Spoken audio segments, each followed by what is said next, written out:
Indian IT industry is on track to cross $300 billion in revenue by the next fiscal. That's the word coming in from NASSCOM survey. As leaders converge at the Tech Forum, at the 33rd edition of the NASSCOM Tech and Leadership Forum, optimism is abound despite global volatility. My colleague Anurag Shah and Anjali Palod get us the highlights from the ground.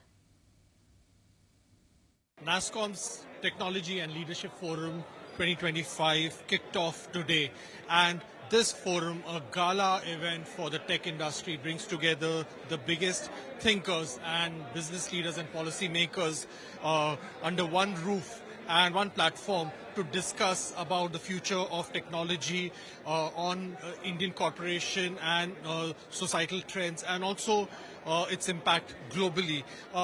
Some of the key milestones that this time's NASSCOM forum have set include the NASSCOM report, which is forecasting revenues of the industry growing to $300 billion. And right now, as on FY26, in this financial year, it is at almost $283 billion. So it's quite a close catch-up. I have Anjali Palod, who will give more of an insight about the report and about the deliberations today. That's right. As you've mentioned already, the NASSCOM report did highlight the kind of growth that the Indian tech industry is expecting in the coming year.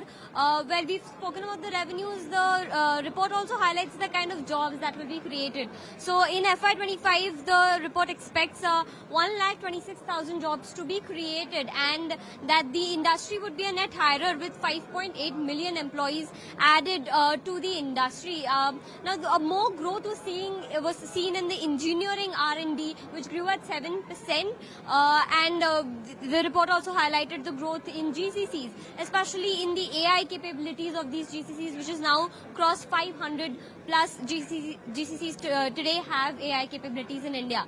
Other than that, some key announcements were made here at the NTLF, one of which was on the job creation side. So while we're talking about job creations, the group CEO of TVS Bank did highlight that over the next 3 years, the bank will see 4,000 job cuts that will come from better AI efficiency. So that's what we're picking up so far from this forum, and we'll bring you more updates soon.